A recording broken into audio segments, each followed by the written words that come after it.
Hey there, Flunky Force, it's Game Flunky, and today we're going to be trying out Project Genom, an MMORPG currently in alpha on Steam for I think $16. I'll go in a little bit about it, talk about its strengths and weaknesses, and its potential outcome. Now, potential outcome to me means, as it is right now, what it could be theoretically on its release. Now, things change between alpha and beta, so you never know. But right now, I'm going to showcase what its potential is and what it could do. Alright, let's kick it.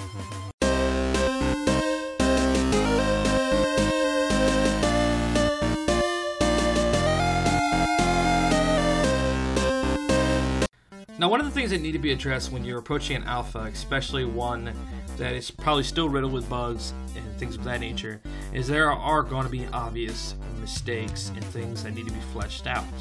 Some that are minor, some that are major.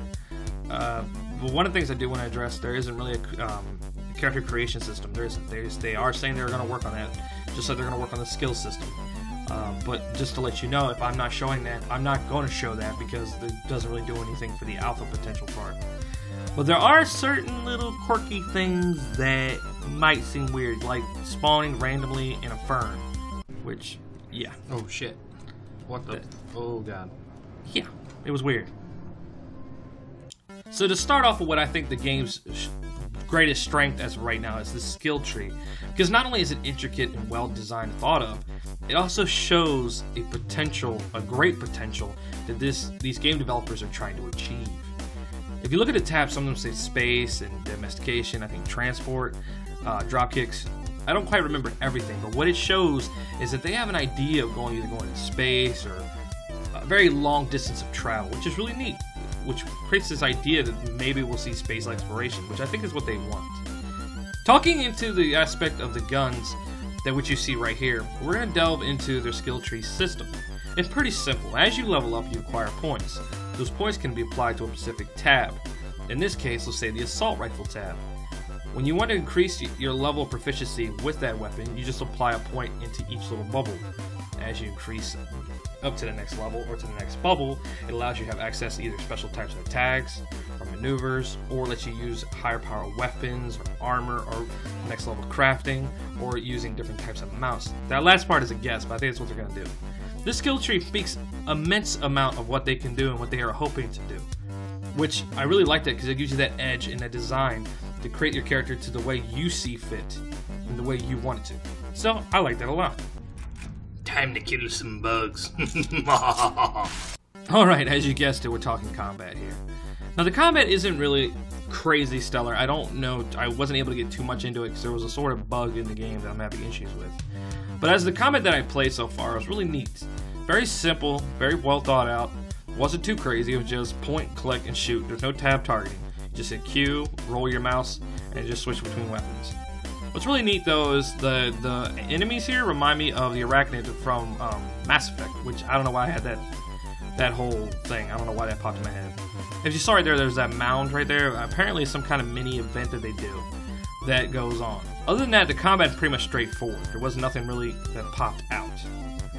And these right here are another one of the enemies you can fight as well, along with the workers and things of that nature. There's these big female things. Not very pretty. The thing I should mention though is, if this is something you all do care about, the player base in here is pretty active. I'm not saying it's got thousands of people, but I did not go without seeing someone at the beginning area. So hopefully that helps you out a little. Tentacles of death. What is it? Holy shit! Alright, so next up is the environment. Now you saw before as I'm joking around with the dumb tentacle thingy bobber. The environment here, which was really kind of like, it kind of threw me for a loop in a good way. It kind of tells a story, which I like to see in a game. It pops out at you. Like, there were things like this around, like architecture left behind, maybe by another alien species, or maybe by the people that we play as. I don't know, but it was really unique to see that. I really think it adds to the context of the game, and adds to the potential to what they are trying to do. So that was really neat. Along with the other thing, there are things such as these little dudes, and I'm going to show you about 2 seconds of me getting my ass kicked. Oh shit. Oh shit. Go back.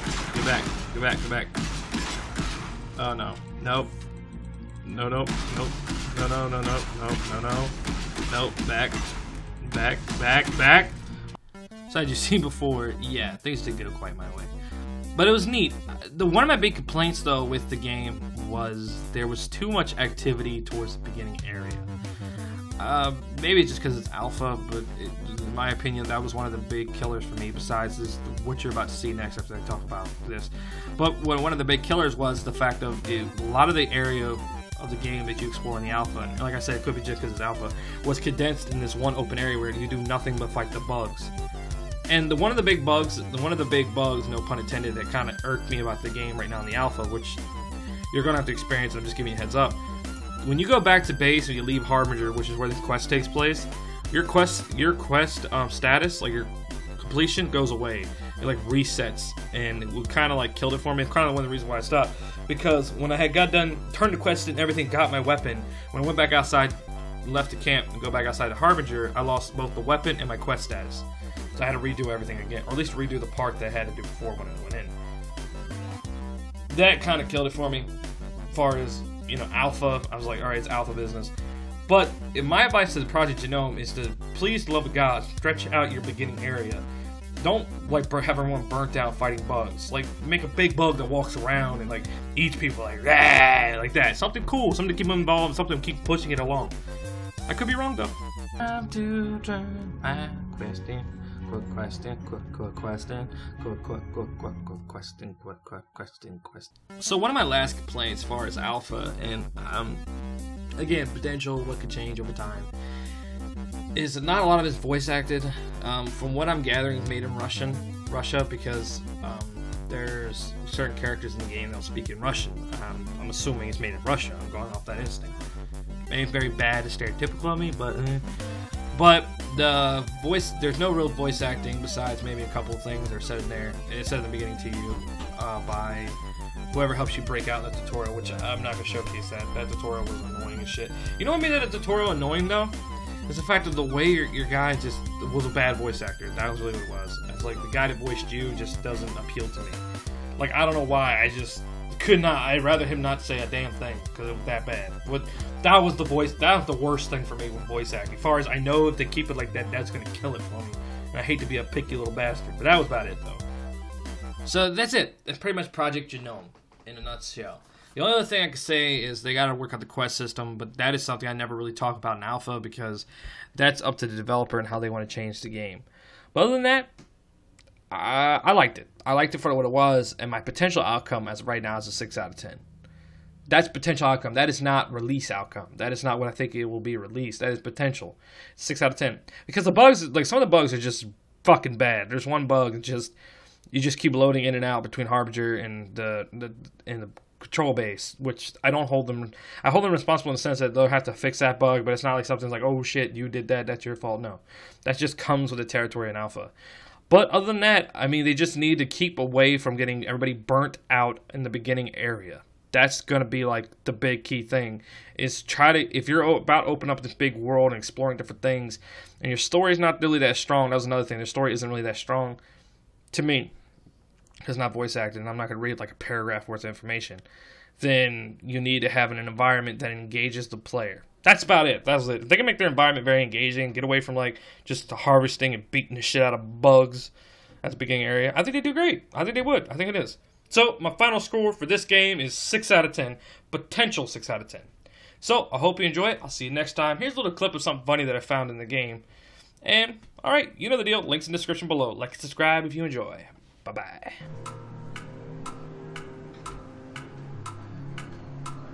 Yeah, what kind of YouTuber am I? I totally forgot the most important part. The people that developed and published this game are called Neuron Haze. As always, I'll leave a link in the description below. See you next time!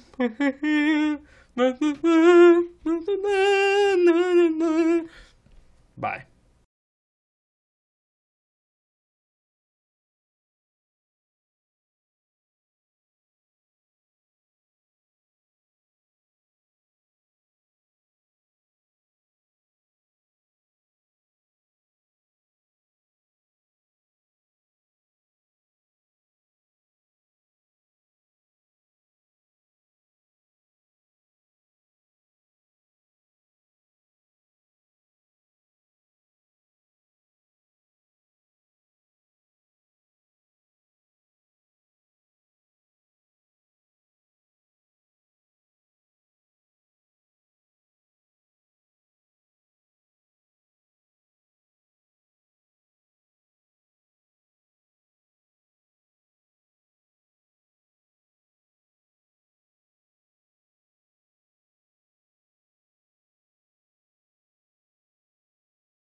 bye.